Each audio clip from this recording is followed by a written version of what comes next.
قبول ہے part number 1۔ کیا خیال ہے آپ کا ڈیل کے بارے میں مسٹر آغر؟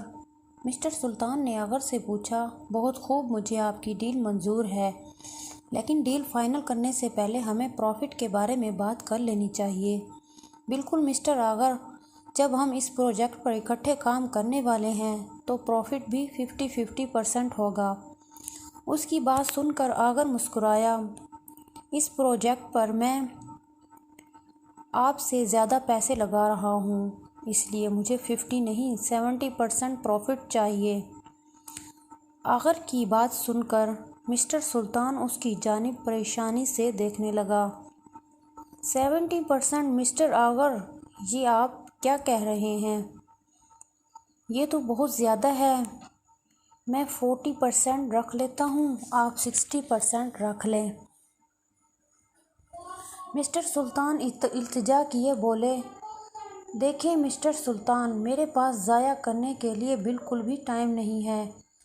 اگر آپ ڈیل کرنا چاہتے ہیں تو مجھے 70% پروفٹ چاہیے، ورنہ باہر نکلنے کا دروازہ وہ رہا۔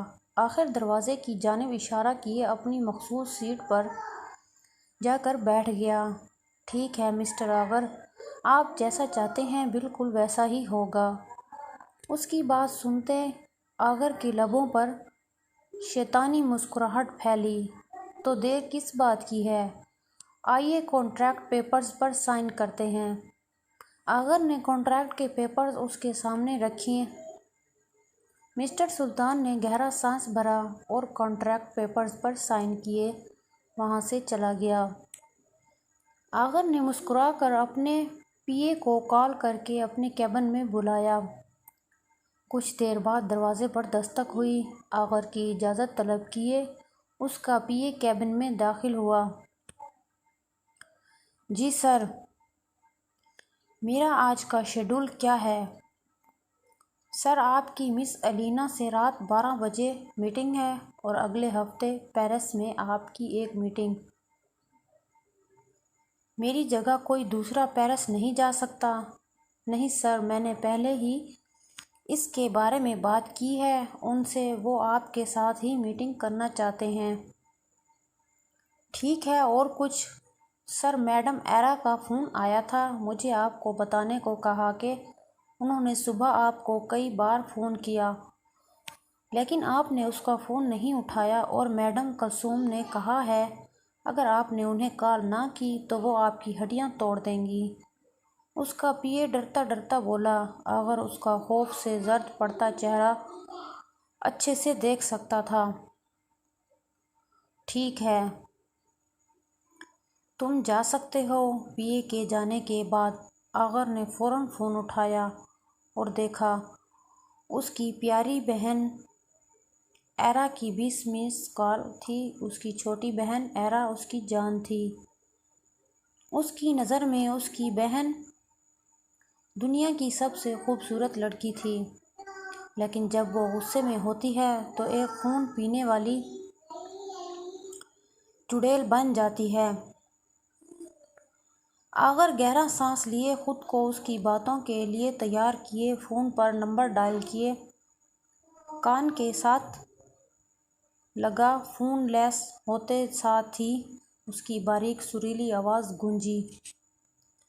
تو آخرکار سب سے زیادہ قابل، مغرور اور بیچلر پلے بوائے کو اپنا فون چیک کرنے کا وقت مل گیا۔ مجھے بہت افسوس ہے بچی، میرا فون سائلنٹ پہ تھا اس لیے مجھے پتہ ہی نہیں چلا۔ بہانہ مت بنائیے بھائی، میں اچھے سے جانتی ہوں آپ مجھ سے پیار نہیں کرتے۔ ہم آپ کو اب یاد بھی نہیں آتے۔ اس نے اپنی بلیک میلنگ شروع کر دی تھی۔ نہیں بچی، میں تمہیں بہت یاد کرتا ہوں، مجھے آپ سب کی بہت یاد آتی ہے۔ آخر اسے سمجھاتے ہوئے بولا، اگر آپ کو ہماری اتنی یاد آتی ہے تو آپ واپس آ جائیے۔ اگلے ہفتے میری برتھ ڈے ہے، میں آپ کو یہاں اپنے برتھ ڈے کے گفٹ کے طور پر دیکھنا چاہتی ہوں۔ آغر بالکل خاموش رہا۔ بھائی کیا آپ نہیں آئیں گے؟ ایرا معصومیت سے اس سے پوچھنے لگی۔ تمہارا بھائی بالکل آئے گا بچی، تم فکر نہ کرو۔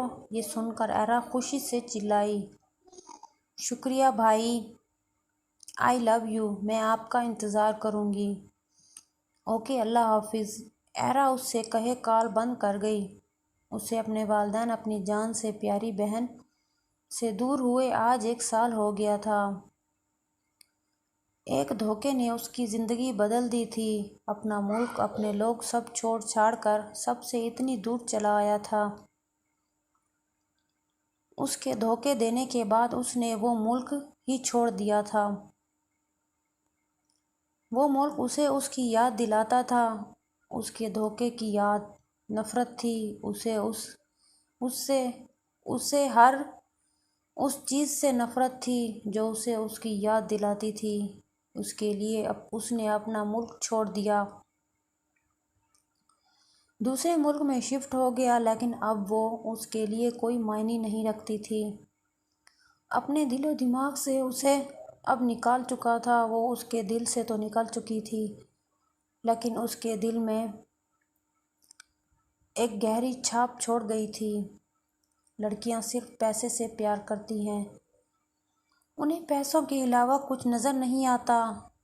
یہ اس کی بھول تھی کہ میں اس کے لیے ساری زندگی سوگ مناؤں گا۔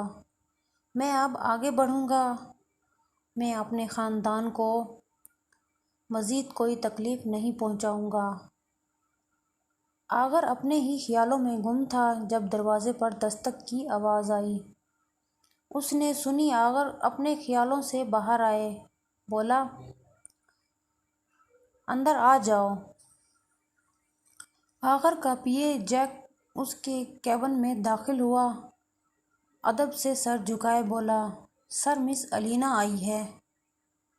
ٹھیک ہے، تم پروجیکٹ فائل لے جاؤ، میں 2 منٹ میں وہاں پہنچاتا ہوں۔ آغر کے حکم پر جیک سر ہلاتے ہوئے فائل لیے کیبن سے نکل گیا۔ آغر گہرا سانس لیے کچھ دیر بعد اپنے کیبن سے باہر نکلے، میٹنگ روم کی طرف بڑھا۔ آغر جیسے ہی میٹنگ روم میں داخل ہوا، الینا بھاگتی ہوئی اسے مضبوطی سے گلے لگا گئی۔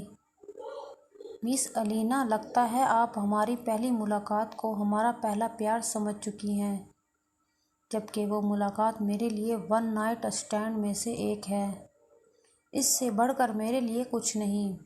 آغر اسے خود سے دور دھکیلے اپنا ڈریس ٹھیک کیے بولا، اور پلیز آفس میں آپ ایک بزنس پارٹنر کی طرح بیہیو کریں تو اچھا ہوگا۔